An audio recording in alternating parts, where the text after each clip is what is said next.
Antum, alhamdulillah, wassalatu wassalamu ala rasulillah, amma ba'd. Nggak lama jamaah sebelum antum melanjutkan zikir dan melanjutkan tidur ya. Allah Azza wa Jalla menyebutkan bahwa kelak ada hari di mana harta tidak akan berguna. Anak-anak juga demikian. Allah mengatakan yauma la yanfa'u malun wala banun illa man atallaha biqalbin salim. Kecuali mereka yang datang menjumpai Allah dengan hati yang selamat. Dan Rasul sallallahu alaihi wasallam menjelaskan bahwa di tubuh kita yang saat ini kita gunakan untuk melakukan aktivitas, baik urusan dunia atau untuk urusan agama, itu ada satu organ yang kalau dia baik, maka semuanya baik. Dan organ itu kita tahu namanya hati. Disyariatkannya ibadah puasa, Allah Azza wa Jalla mengatakan ya ayyuhalladzina amanu kutiba alaikumus siyam kama kutiba alal ladzina min qablikum la'allakum tattaqun. Puasa ini disyariatkan agar kalian bertakwa. Di mana tempat takwa itu? Nabi alaihi salatu wasallam mengatakan at-taqwa hahuna. At-taqwa hahuna. At-taqwa hahuna. Di sini tempatnya takwa, di hati tadi. Dan ternyata hati manusia ini kadangkala kusut. Disebabkan ya banyaknya yang dia pikirkan. Di antara yang menyebabkan kusutnya hati adalah kelebihan makan, kelebihan minum. Sebagian kita itu hidup berwisata kuliner. Sepanjang 11 bulan itu kita makan pagi berbeda dengan yang kita makan di malam hari. Yang kita makan di siang hari berbeda dengan yang di malam hari. Besok seperti itu sepanjang tahun. Padahal Nabi alaihissalam menyebutkan tidak ada wadah yang lebih buruk untuk dipenuhi daripada perut kita. Ternyata perut ini tempatnya penyakit. Yang dampaknya ke hati. Ketika perut dipenuhi, maka Nabi alaihissalam memberikan arahan kepada kita. Bihasab ibni Adam luqaymat yuqimna biha sulbah. Cukup manusia itu kalau mau makan beberapa suap makanan yang membuat punggungnya tegak. Karena tujuan kita diciptakan bukan untuk makan, tapi makan itu sarana untuk melanjutkan kehidupan. Cukuplah engkau makan yang membuat punggungmu jadi tegak. Kita bisa sholat nyaman, kita bisa bekerja dengan baik, kita bisa duduk tanpa bersandar umpamanya. Cukup. Tapi kadang-kala manusia ingin lebih. Maka Nabi kasih arahan alaihi salatu wassalam. Fa in kana fala budda la mahala. Kalau ternyata dia harus makan lebih dari beberapa suap tadi, karena makanannya enak atau karena dia memang suka makan, maka Nabi alaihi salatu wasallam mengatakan fa thuluthun li ta'amihi wa thuluthun li syarabihi wa thuluthun li nafasihi. Maka sepertiga buat makanan, sepertiga buat minuman, sepertiga buat nafas. Dan subhanallah, Allah syariatkan buat kita dalam setahun itu Ramadan. Kita dipaksa untuk mengurangi kelebihan makanan. Bahkan kita ngurangin makan. Apa tujuannya? Yang menjaga hati sebenarnya.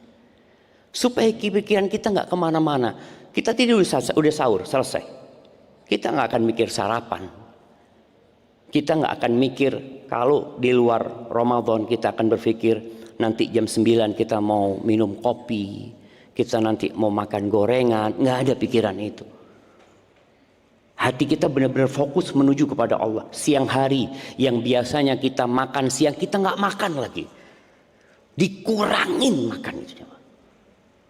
Nanti habis asar sebagian kita mungkin biasa pulang dari tempat kerja. Disuguhkan teh manis bersama beberapa potong cake mungkin. Itu nggak ada lagi. Kita benar-benar dipaksa untuk ngurangi makanan dalam rangka jaga hati. Maka tolong ketika berbuka yang biasa-biasa aja. Nabi SAW berbuka beberapa butir kurma. Dan menyuruh berbuka beberapa butir kurma. Tapi memang ada. Kita ngurangin makan sehari. Tapi di malam hari kita makannya jadi-jadian sebagian. Ada istilah balas dendam loh. Enggak. Dan Allah syariatkan puasa ini benar-benar untuk kebaikan manusia. Syahwatnya juga seperti itu. Dikurangin. Mengurangin syahwatnya. Dia yang biasa menghubungin istrinya nggak ada lagi di siang hari. Jadi kelebihan makan, kelebihan minum, dan kelebihan syahwat itu ternyata merusak hati. Maka kita disuruh untuk mengontrol. Di akhir Ramadan ada iktikaf. Sebagian orang berpikir iktikaf itu buat apa? Untuk nyari Lailatul Qadar. Untuk berburu Lailatul Qadar. Ya mungkin itu salah satu tujuannya. Tapi ternyata itu bukan tujuan utama. Karena orang bisa mencari Lailatul Qadar walaupun gak iktikaf. Dia bisa cari di rumah. Dan Lailatul Qadar itu lail, malam. Kenapa Nabi SAW iktikafnya pagi, malam, siang, pagi, malam. Terus selama 10 hari. Kok buka hanya malam harinya saja? Kalau tujuannya cari Lailatul Qadar ya udah malam hari. Pagi Ibnu Qayyim menjelaskan bahwa ternyata di antara tujuan iktikaf adalah bagaimana kita menyatukan hati menuju kepada Allah dengan meninggalkan kelebihan bergaul dengan manusia. Kelebihan ngobrol. Kelebihan duduk bareng. Sekarang kita duduknya sama Allah. Kalau antum mau ngobrol sama Allah. Oleh karena itu tolong yang iktikaf usahakan tidak berbicara, tidak ngobrol kecuali seperlunya. Setelah itu tinggalkan. Kita ini sedang menyatukan hati menuju kepada Allah. Allah itu kadang-kadang memberikan kepada kita musibah supaya kita mengatakan apa? Inna lillah. Supaya kita tahu engkau ini miliknya Allah gitu loh. Padahal anaknya yang meninggal. Tapi yang dia ucapkan inna lillah wa inna ilaihi raji'un. Kita benar-benar akan kembali kepada Allah. Tapi sebelum kita kembali kepada Allah nantinya, kita perlu sekarang kembali kepada Allah. Salah satunya dengan iktikaf ini. Iktikaf itu ngurangin tidur kata Ibnu Qayyim. Ketika Allah menyebutkan penghuni surga, Allah mengatakan kanu qalilan minal laili ma yahja'un. Mereka tidurnya sedikit tuh penghuni surga ketika hidup di dunia. Tatajafa junubuhum 'anil madaji'. Perut mereka, lambung mereka menjauh dari tempat tidur. Sebagian kita iktikafnya itu pindah tidur. Oh, enggak, anak malam enggak tidur, siang tidur Ustaz.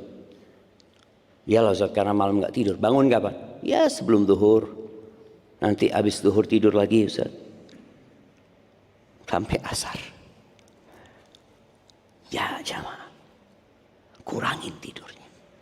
Al-Imam Syafi'i ketika menyebutkan orang yang iktikaf, yang di malam harinya berharap Lailatul Qadar, beliau menganjurkan di pagi harinya dia juga semangat beribadah. Karena tujuannya bukan hanya Lailatul Qadar, tapi bagaimana menyatukan hati untuk Allah. Aku pokoknya sedang ingin fokus sama Allah. Cukuplah aku sibuk ngobrol sama orang-orang selama 350 hari.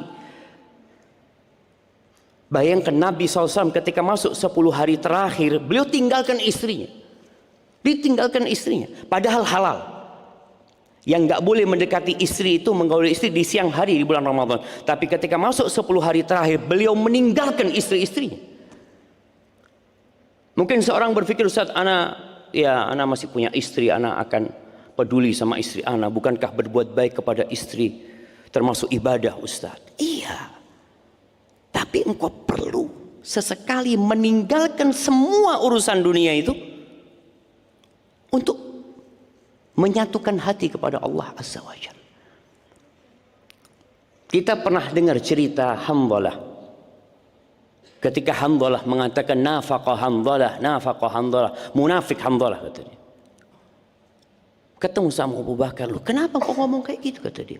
Iya, kita nih kalau sedang bersama Nabi SAW, Nabi menceritakan tentang surga, tentang neraka. Ya Allah, semangat kita beribadah. Seakan-akan di depan kita tuh surga dan neraka. Tapi kalau kita sudah berkumpul sama keluarga, ngurusin urusan kerjaan, kita jadi lupa. Betul. Kata Abu Bakar, sama kayak anak. Ternyata itu hal yang wajar. Tapi kita perlu ada waktu khusus untuk meninggalkan itu. Benar-benar ninggalin keluarga, istrinya ditinggal, pekerjaannya ditinggal, iktikaf. Untuk mengurangi kelebihan-kelebihan yang sudah kita lakukan selama 350 hari tadi. Maka tolong teman-teman yang iktikaf, ya, handphonenya. Mungkin sebagian kita nggak ngobrol, nggak alhamdulillah anak fokus. Tempat anak di situ, kalau ada orang mau ngobrol sama anak, afwan, iktikaf. Tapi handphonenya buka terus dia, tinggalin jemaah. Kecuali yang memang harus, kalau antum harus buka sehari, mungkin sekali anak buka pagi WA umpamanya, sore anak buka, terus anak tutup lagi sudah. Mengurangi interaksi dengan makhluk. Untuk fokus dengan Al-Khaliq. Itu tujuan kita iktikaf. Terus terang anak ngelihat antrian sahur, antrian berbuka, kurang pas jemaah. Karena orang panjang banget ya. Ngapain dia? Nunggu urusan perutnya. Nabi SAW nyuruh kita sahur walaupun seteguk air. Seteguk air. Ketika beliau berbuka, kadang-kala beliau berbuka seteguk air. Sahur seteguk air. Bayangin jemaah. Kita Masya Allah, pengumuman setelah taraweh, bagi yang punya kartu iktikaf, silahkan mengambil snack. Makan lagi jemaah. Kita disuruh makan lagi. Kurangi jemaah. Oke, panitia ingin berkhidmat, tafadhol. Tapi antum tidak harus ikut. Antum tidak harus ambil. Antum bisa punya buka, anak buka ini sudah. Ini buka anak, cukup buat anak. Cuma 10 hari anak mau kayak gini. Karena sekali lagi dengan kita mengurangin makan, mengurangin minum, mengurangin syahwat tadi, mengurangin ngobrol sama orang, mengurangin interaksi dengan manusia, mengurangin tidur, antum fokus, sholat. Kita punya masjid, sholatnya nggak panjang. Nggak panjang sholat di tempat kita. Setelah imam assalamualaikum, selesai sholat taraweh, antum bisa sholat sendiri. Antum mau baca Quran sambil sholat. Pegang tuh Qurannya. Antum berdiri sholat, sudah baca tuh. Imamnya melihat ada yang tua, ada yang muda, yang anak-anak, sehingga bacaannya nggak panjang. Tapi antum bisa baca 1 rakaat 1 juz. Ini kesempatannya jemaah. Antum sedang iktikaf, sholat sendiri nambahnya. Tapi kalau kemudian antum sudah selesai mencukupkan diri dengan yang ada, sepertinya kurang. Cuma 10 hari jemaah. Maka tolong, iktikaf itu menyatukan hati untuk menghadap kepada Allah. Kemudian puasa itu menjaga syahwat tadi, meninggalkan makan dan minum dan syahwatnya karena Allah Subhanahu wa taala. Dan semoga Allah Azza wa Jalla memberikan taufik kepada kita untuk menyempurnakan ibadah puasa ini. Aqulu qawli hadza wa astaghfirullah li wa lakum wa li sa'iril mu'minin wal mu'minat fastaghfiruh innahu huwal ghafurur rahim. Assalamualaikum warahmatullahi wabarakatuh.